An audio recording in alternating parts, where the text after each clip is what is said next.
Hi friends, welcome to our channel Little Champs. Today we will discuss the chapter Coordinate Geometry from our Mathematics Chapter 6 Coordinate Geometry.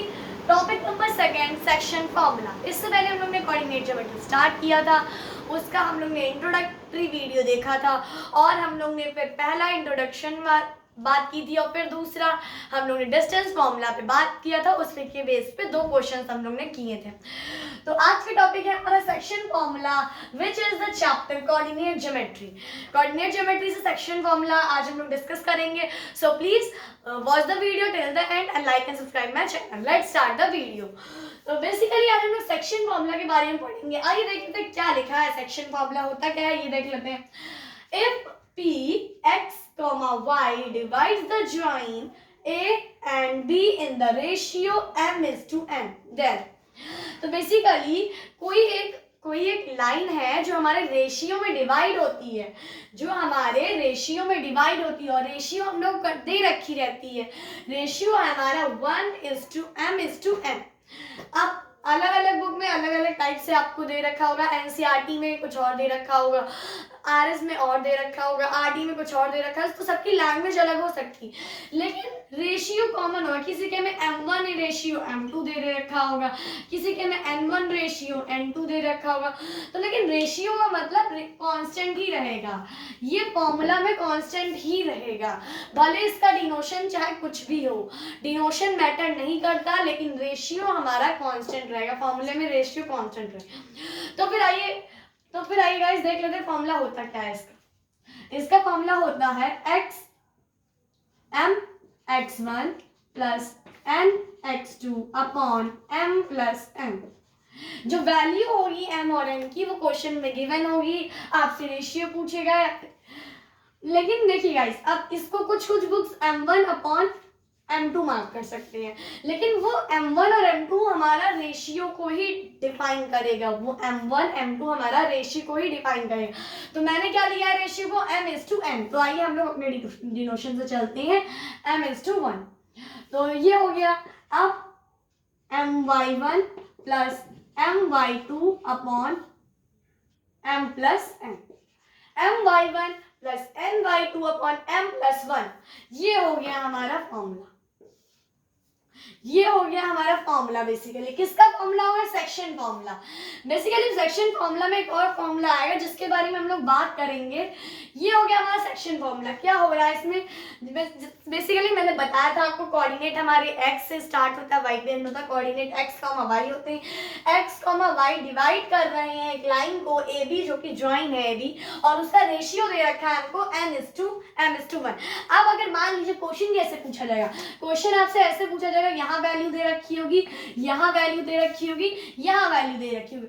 बताइए section formula, बताइए px की value बताइए. तो ऐसे question अभी हम लोग क्वेश्चंस करेंगे. आइए सबसे पहले देख लेते हैं. इसके अंदर एक और फॉर्मूला आता है, इसके अंदर एक और फॉर्मूला इंट्रोड्यूस है जो कि है हमारा मिड पॉइंट फॉर्मूला. उसके लिए कोई अलग से टॉपिक नहीं है, वो सेक्शन फॉर्मूला के अंदर ही आ जाता है. Mid point formula. Basically mid point formula होता क्या है ये जान लेते हैं.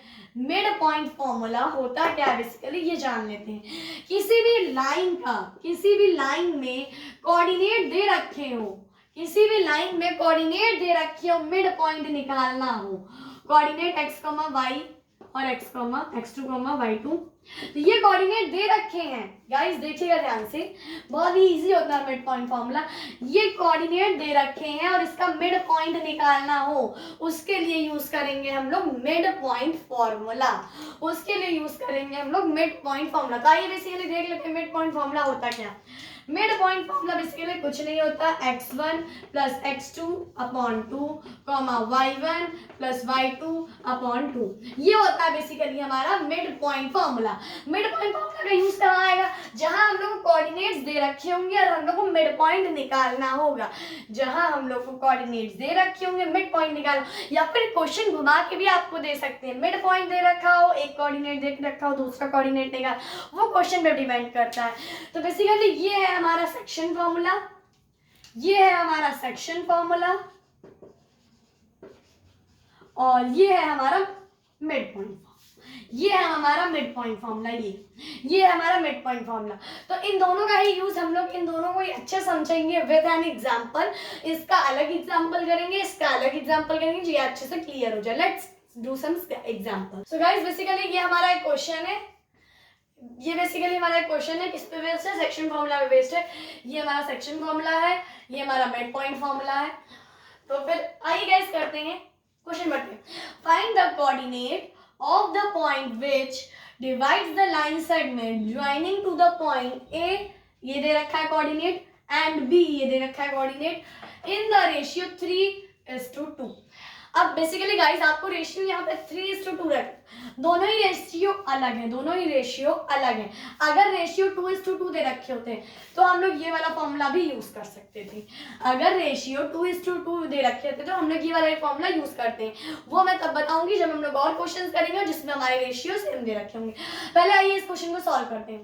बेसिकली इस क्वेश्चन में क्या रहा है, कोऑर्डिनेट फाइंड आउट करना है, कोऑर्डिनेट।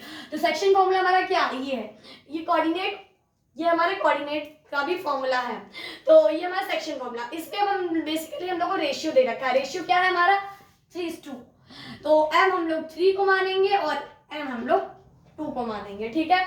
ये m:3:2 रेशियो है m:n का। तो यहाँ पे रेशियो दे रखा है और ये पॉइंट है, इसको भी नेमिंग कर देते हैं x1, y1, x2 और y2।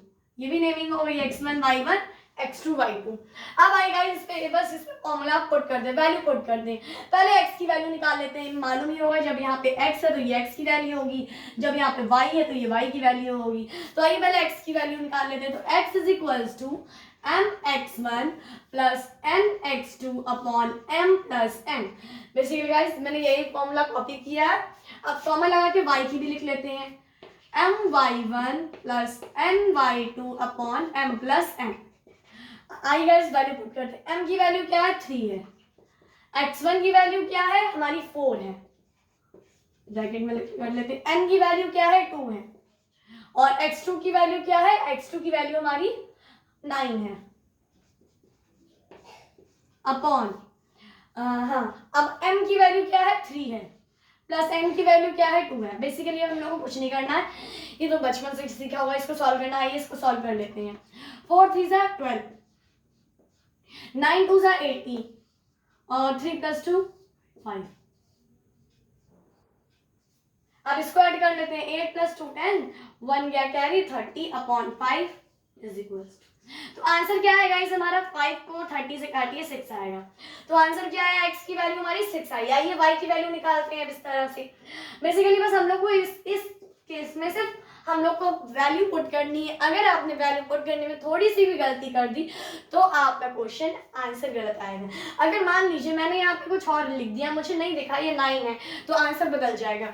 इसीलिए ध्यान से करिएगा, पूरा ही कैलकुलेशन होता है इसमें, पूरा ही चैप्टर कैलकुलेशन बेस्ड है। आपकी कैलकुलेशन स्ट्रांग होगी तो आप इस चैप्टर को अच्छे से समझ लेंगे, क्योंकि फॉर्मूला तो इसमें सिर्फ 3 ही है। फॉर्मूला तो इसमें सिर्फ 3 ही है, जैसा कि आपने देखा होगा जो मैंने पहला इंट्रोडक्शन वाला वीडियो भेजा था, उसमें सिर्फ 3 ही फॉर्मूला, पहला डिस्टेंस फॉर्मूला, दूसरा सेक्शन फॉर्मूला जो हम लोग पढ़ रहे हैं, तीसरा आएगा एरिया ऑफ ट्रायंगल का फॉर्मूला।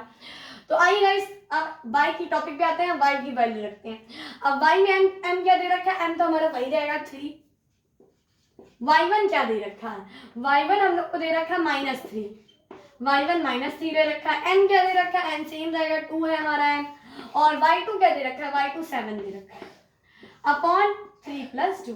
अब 3 × 3 -9, मैंने बताया था माइनस इंटू -3 = 9 होगा, लेकिन जब प्लस माइनस, ये एक प्रॉपर्टीज होती है इंटीजर की प्रॉपर्टी, प्लस माइनस होता है हमारा, प्लस माइनस हमारा माइनस होता है, तो यहाँ पे माइनस का 9 आएगा। क्यों, 3 प्लस का है और एक 3 माइनस का है, तो यहाँ पे माइनस का 9 आएगा। तो यहाँ पे माइनस का 9 प्लस 7 × 2 = 14 अपॉन 5 अपॉन 5। अब हम लोग इसको माइनस करते हैं, 14 में से 10 में से 4 गया और 10 में से 5 गया, तो आएगा हमारा 5 अपॉन 5। तो कितना आएगा हमारा 1 आएगा। तो बेसिकली देखिए हमारी y की वैल्यू, x की वैल्यू 6 आ रही, y की वैल्यू 1 आ रही। तो बेसिकली हमारे कोऑर्डिनेट्स क्या होंगे। अब हम लोग इसको ऐसे छोड़ेंगे नहीं, अब हम लोग इसको ऐसे करके छोड़ेंगे नहीं, हम लोग यहाँ पे प्रॉपर्ली लिखेंगे the coordinates of the point are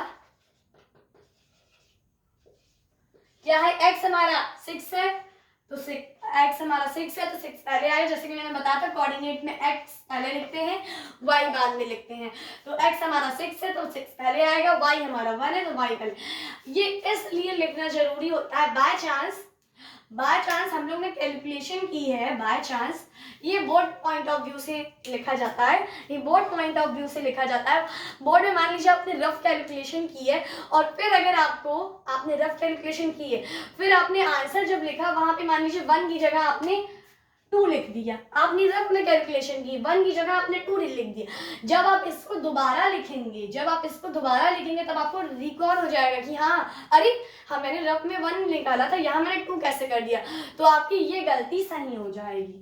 तो आपकी ये गलती जो हम लोग करते हैं, अक्सर लोग कर जाते हैं, तो ये गलती आपकी सही हो जाएगी। इसलिए उनको स्टेटमेंट जरूर दीजिएगा और एग्जामिनर आपके कैलकुलेशन नहीं देखेगा, डायरेक्ट आंसर देख के भी नंबर दे देगा अगर आपके आंसर सही होंगे। तो बेसिकली ये हमारा सेक्शन फॉर्मूला था। अब आइए एक एग्जांपल करते हैं हम लोग मिड पॉइंट फॉर्मूला का।